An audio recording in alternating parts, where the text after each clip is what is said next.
Audio Jungle. Hello दोस्तों, आप देख रहे हैं बेस्ट इन सिटी और मैं हूं आपके साथ अजय। कैसे हैं आप? आशा करता हूं आप इस कोरोना काल में स्वस्थ होंगे, प्रसन्न होंगे। फिर से आपको वही एडवाइस जो आप हमेशा प्राप्त करते आ रहे हैं एक बार पुनः देना चाहूँगा कि मास्क लगाइए, हाथ को सैनिटाइज कीजिए और सोशल डिस्टेंसिंग का पालन करते रहिए। आज हम आपको लेकर आए हैं मध्य प्रदेश के एक अति प्राचीन शहर दशपुर नगरी के नाम से जाने जाने वाले मंदसौर की ओर। मंदसौर शहर अपने आप में बहुत प्राचीन होने के साथ ही कई सारी विरासतों को भी लिए हुए है। आज हम उसकी पड़ताल करेंगे, जानेंगे और लेकर आएंगे आपके सामने बेस्ट इन सिटी के माध्यम से। आज हम मंदसौर की पड़ताल पर निकले हैं और आपके सम्मुख हम प्रस्तुत करने जा रहे हैं मंदसौर की कई सारी ऐसी विशेषताएं जिनसे आप होंगे अभी तक अनभिज्ञ। हमारा प्रयास है कि आपके ज्ञान का वर्धन करें, साथ ही आपको ऐसी जानकारियां दें जो आपको भविष्य में कहीं ना कहीं काम आएगी। तो हम बात कर रहे हैं दशपुर नगरी की। दशपुर नगरी बहुत प्राचीन शहर है। आप मेरे पीछे देख सकते हैं, यहाँ पर एक बोर्ड पर मंदसौर की दूरी लिखी हुई है। केवल 5 किलोमीटर दूर यहाँ से मंदसौर है और यहाँ से बाईपास शुरू हो जाता है। सबसे पहले हम बाईपास से होते हुए नालछा माता मंदिर, जो यहाँ पर माता का एक इतना अद्भुत मंदिर है और जहाँ पर कई सारी मनोकामनाएं पूरी होती है और इतने चमत्कारों से भरा हुआ वो मंदिर है। हम शुरुआत माता जी के चरणों में शीश झुकाकर उनका आशीर्वाद लेकर करेंगे। फिर हम यहाँ पर विश्वविख्यात पशुपतिनाथ के मंदिर में चलेंगे, उनके दर्शन करेंगे और फिर हम यहाँ पर आपको कई सारी बेस्ट चीज़ों से रूबरू कराएंगे। तो आइए शुरू करते हैं मेरे साथ यही यात्रा। तो दोस्तों, जैसा कि आप मेरे साथ देख रहे हैं पीछे बोर्ड पर, यहाँ पर मध्य प्रदेश के 3 प्रमुख पर्यटन स्थल और प्रमुख धार्मिक मान्यता वाले स्थान देखने को मिल रहे हैं। ओंकारेश्वर जो अपने आप में एक ज्योतिर्लिंग है, महाकालेश्वर जो भी अपने आप में एक ज्योतिर्लिंग है और पशुपतिनाथ जो पूरे विश्व में अपनी एक मान्यताओं के चलते विशेष स्थान रखती है। तो हम यहाँ पर आज मंदसौर में आ गए हैं और यहीं पर एक चौथा नाम और आपको देखने को मिल रहा है।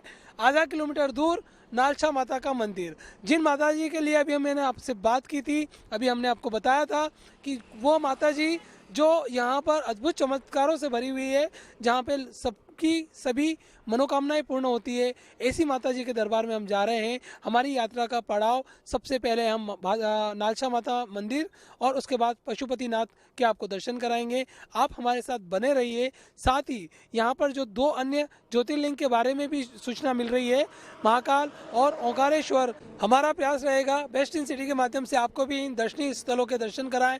तो बने रहिए हमारे साथ। शुरू करते हैं अपनी ये यात्रा। सबसे पहले माँ नालछा माता के दरबार में चलते हैं। आइए। मेरी अखियों के सामने ही रहना ओ शेरों वाली जगदम्बे, मेरी अखियों के सामने ही रहना ओ शेरों वाली जगदम्बे, मेरी अखियों के सामने ही रहना ओ शेरों वाली जगदम्बे, मेरी अखियों के सामने ही रहना ओ शेरों वाली जगदम्बे।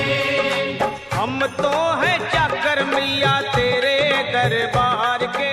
मंदसौर में नालछा माता के मंदिर में, जैसा कि मैंने आपको बताया, अति प्राचीन यह मंदिर है और यहाँ पर हमको पता चला है कि जो नालछा माता की मूर्ति है और साथ ही जो भैरव जी की मूर्ति है वो हजारों वर्षों पुरानी है।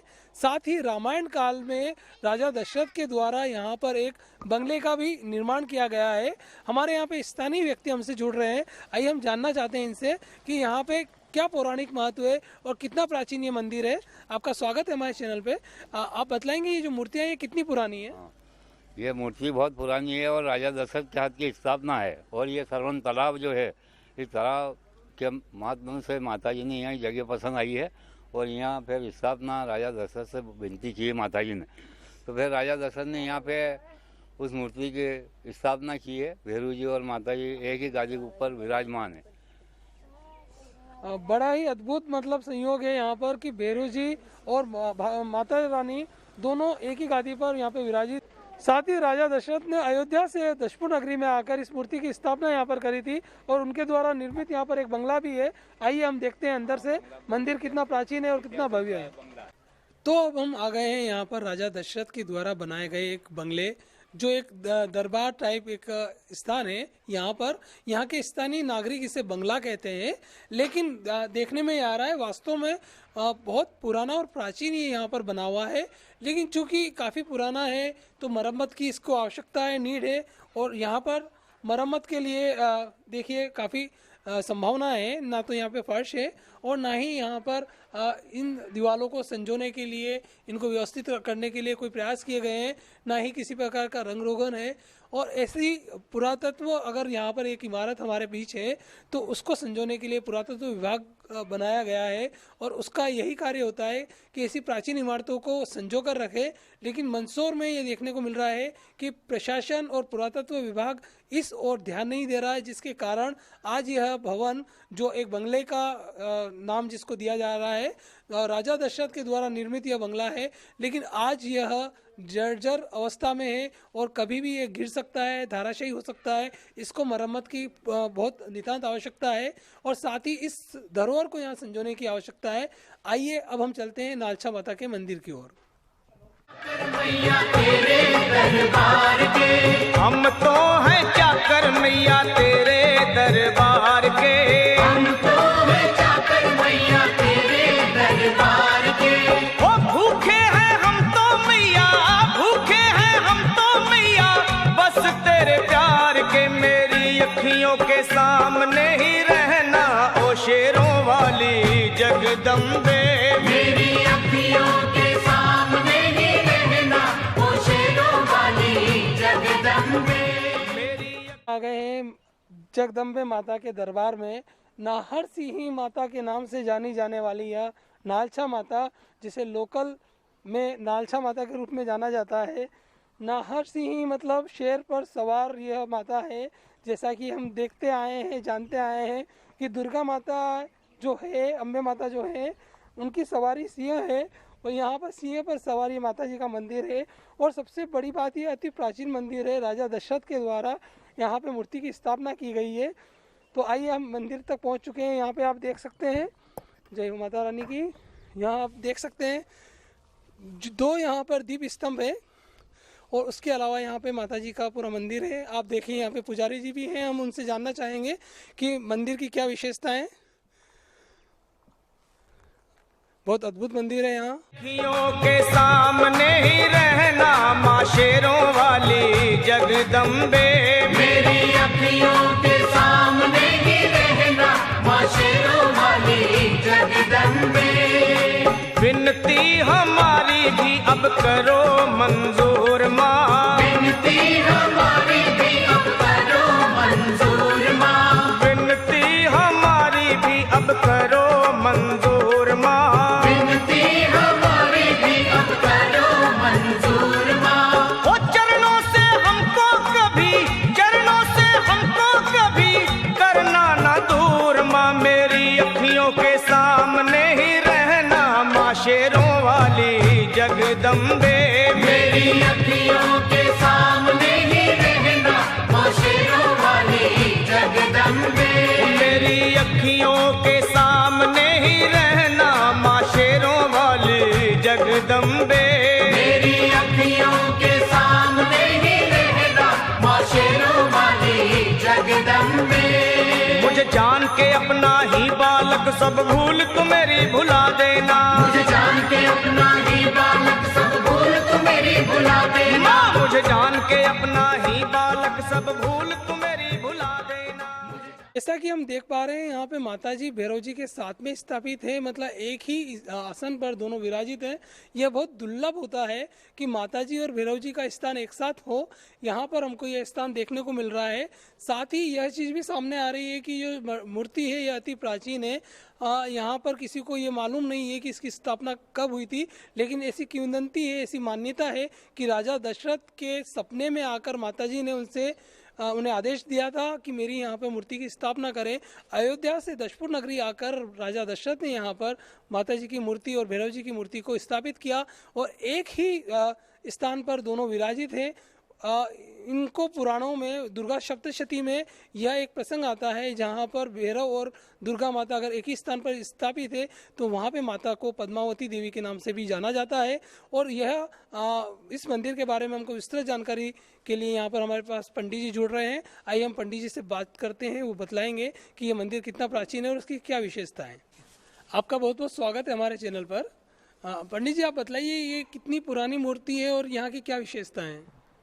पहले तो सभी जो भी दर्शक जुड़े हुए हैं आपसे उन सबको जय माता दी। और ये बहुत प्राचीन प्रतिमा है। यहाँ माता और भैरव एक साथ एक ही गादी पे विराजमान है। ये मंदिर की मुख्य विशेषता है। आप कोई से भी स्थान पे जाते हैं तो आपको हर स्थान पे भैरव बाहर ही मिलते हैं या स्थान छोड़ के मिलते हैं, पर इस मंदिर की यही खासियत है कि यहाँ माता और भैरव एक साथ एक ही गादी पे विराजमान है। यहाँ माता दिन में 3 रूप लेती है, सुबह बाल्य अवस्था, दोपहर युवा अवस्था, शाम को वृद्धावस्था। चेहरे में भाव दिखता है। सुबह चेहरा सौम्य रहता है, दोपहर में योग के प्रकार और शाम को वृद्धावस्था में दिखाई देता है। और दुर्गा सप्तशती के 6वें अध्याय में माता का एक और नाम पद्मावती देवी बताया जाता है। देखिए यहाँ पर माता जी का जो स्थान हम देखे रहे हैं कि एक ही गादी पर दोनों विराजित हैं और बहुत अद्भुत यहाँ पे प्रतिमा है जो दिन भर में 3 रूप लेती है, बाल्यावस्था, युवावस्था और वृद्धावस्था। और उनके सारे भाव यहाँ मूर्ति में देखने को मिलते हैं, स्पष्ट परिलक्षित होते हैं। साथ ही हम ये जानना चाहेंगे पंडित जी कि यहाँ पे किस प्रकार की विशेषता है माता जी की, किस प्रकार से मुरादें पूरी होती है या किस प्रकार से लोगों की बिगड़ी यहाँ पे बनती है। यहाँ कोई भी भक्त आता है माता के दरबार में, कोई भी दुख तकलीफ हो किसी भी प्रकार का, जिनको निसंतान होती है, माता की असीम कृपा से उनको संतान की प्राप्ति होती है। यहाँ माता के दरबार में गोद भी भरी जाती है। कोई भक्त यहाँ पाल लगा जाते हैं, कोई घंटी लाते हैं, कोई माता की छत्र लेके आते हैं, माता के यहाँ साथिया बनाते हैं, कोई सिंदूर से। सबकी अनेक प्रकार की क्रियाएँ रहती है, अनेक प्रकार से सब माता से मुराद मांगते हैं। और माता की इतनी असीम कृपा रहती है कि माँ सबकी मुराद पूरी करती है। यहाँ नवरात्रा में एकम से माता की घट स्थापना होती है। चतुर्थी तक तो इसी रूप के दर्शन होते हैं। पंचमी से स्वर्ण चांदी, सोने चांदी के आभूषणों से माता का श्रृंगार होता है जो दशहरे तक रहता है। आश्वत की नवरात्रा में माता के दरबार में चूल का कार्यक्रम होता है और चैत्र की नवरात्रा में भंडारा होता है। माता की ऐसी चूल में तो ऐसी कृपा रहती है कि भक्त नंगे पैरी उस चूल के अंदर से निकलते हैं। माता की इतनी असीम कृपा रहती है कि किसी को पैरों में कुछ भी नहीं होता है। ये हमारे यहाँ पर भारत की एक धार्मिक मान्यता है कि यहाँ पर चूल मतलब जलते हुए अंगारों के ऊपर से लोग गुजरते हैं और उनकी जो सत की परीक्षा होती है वो देवी देवताओं के माध्यम से होती है। तो वह चूल का आयोजन यहाँ पर होता है और जब वो जलते हुए अंगारों के ऊपर से लोग नंगे पांव निकलते हैं तो माता की इतनी असीम कृपा होती है कि उनका बाल भी बांका नहीं होता। एक माचिस की तीली अगर जलती हुई हाथ को लग जाती है तो छाला कर देती है, लेकिन वो जलते हुए अंगारे भी वहाँ पे भक्तों का कुछ बिगाड़ नहीं पाते। इतनी असीम कृपा यहाँ पर देखने को मिल रही है।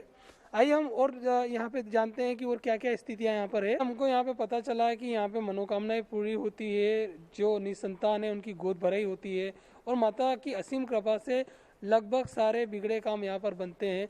और इन मान्यताओं को लेकर यहाँ पे जो मान है उनको लेकर किस प्रकार की पद्धति लोग अपनाते हैं, आइए हम पंडित जी से जानते हैं। पंडित जी बताइए कि किस प्रकार की मान यहाँ पर ली जाती है। जिनको निसंतान होती है और माता की कृपा से यहाँ से उनको संतान प्राप्ति होती है, वो मन्नत के लिए यहाँ पे माता के दरबार में दीवार पर एक साथिया बनाते हैं, उसके उल्टे स्वरूप में बनाते हैं अपना कार्य के निमित्त। जब अपना कार्य हो जाता है तो फिर वो वापस यहाँ आते हैं दरबार में, उस साथिया को सीधा करते हैं। और माता रानी की कृपा ऐसी रहती है कि यहाँ अधिकतर निसंतानों को संतान प्राप्ति होती है। यहाँ बहुत सारे मतलब बच्चे के मुंडन वगैरह भी यहीं आके दरबार में ही करवाते हैं। जिनकी जैसी श्रद्धा रहती है, कोई माता के दरबार माता के लिए चुन्नी लाता है, कोई माता के लिए यहाँ पे प्रसाद से उनको बच्चों को तोलते हैं वापस। सबके अनेक प्रकार की मन्नतें रहती है और माता की कृपा से वो पूरी भी होती है। देखिए, सामान्य तौर पर किसी भी मंदिर में जो मान्यताएं होती है उन मान्यताओं का अनुसरण लोग करते हैं। यहाँ पर भी मान्यताओं का अनुसरण लोग करते हैं। किसी भी प्रकार का कोई चढ़ावा यहाँ पे निर्धारित नहीं है और लोग अपनी स्वेच्छा से ही यहाँ पे चढ़ावा चढ़ाते हैं और विभिन्न प्रकार की जो मान्यताएं लोग मानते हैं, जैसे अगर पुत्र हुआ, पुत्री हुई, संतान हुई, तो उसके निमित्त उनको जो भी यहाँ पे मान मनोवार पूरी करनी होती है वो लोग यहाँ पे करते हैं। और साथ ही एक नई चीज़ हमको यहाँ पे देखने को मिल रही है कि जब कोई मन्नत मांगी जाती है और मन्नत पूरी नहीं होती है तो मन्नत के यहाँ पे निमित्त एक स्वास्तिक का निर्माण किया जाता है। स्वास्तिक हमेशा सीधा होता है, लेकिन यहाँ पे उल्टे स्वास्तिक का निर्माण किया जाता है। और जब मन्नत पूरी हो जाती है तो यहाँ पे अपनी मांग पूरी होने के बाद उस स्वास्तिक को मिटाकर वापस से सीधा स्वास्तिक का निर्माण किया जाता है। तो ये भी अपने आप में अद्भुत है। जैसे कि कई बार ऐसे प्रसंग हमको सुनने को मिलते हैं कि अगर बारिश है और बारिश के दिनों में बारिश नहीं होती है तो शिव जी के शिवलिंग को जल में डुबोया जाता है। भगवान से अनुनय विनय करने का एक माध्यम ये भी है। तो ये एक प्राचीन परंपरा यहाँ पे चली आ रही है, उल्टे स्वास्तिक को बनाना और अपनी मान मनोवार पूरी होने के बाद उस स्वास्तिक को सीधा करना। तो देखिए कितना अद्भुत यहाँ पे माहौल है। और आप देख पाएंगे कि माता जी की मूर्ति को अगर आप देखते हैं यहाँ पर, तो आप माता जी की मूर्ति में कितना जीवंतता देखने को मिल रही है। ऐसा लग रहा है कि माँ हमें निहार रही है, हमें देख रही है। ये बहुत अद्भुत होता है, हर मूर्ति में ये चीज़ नहीं देखने को मिलती है। स्पष्ट रूप से यहाँ पे प्राण प्रतिष्ठित है, माता यहाँ पर स्थापित है और वो हमें देख पा रही है, हमारी बातें सुन पा रही है, हमें अनुभव कर पा रही है और साथ ही हमारी परेशानियों को भी दूर करने के लिए पूरी तरह से हम पर कृपा कर रही है। तो बहुत अच्छा लगा हमें यहाँ पर आकर।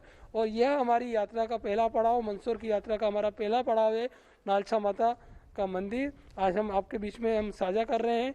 आइए हम आगे बढ़ते हैं पशुपतिनाथ मंदिर की ओर और वहाँ पर हम आपको बतलाते हैं कि विश्व प्रसिद्ध जो मूर्ति है अष्टभुजा अष्टमुखी जो मूर्ति यहाँ पर है भगवान शिव शंकर भोले भंडारी की, वो किस प्रकार से यहाँ दिखती है और लोगों की वहाँ पे क्या मान्यता है। आइए चलते हैं पशुपतिनाथ मंदिर की ओर।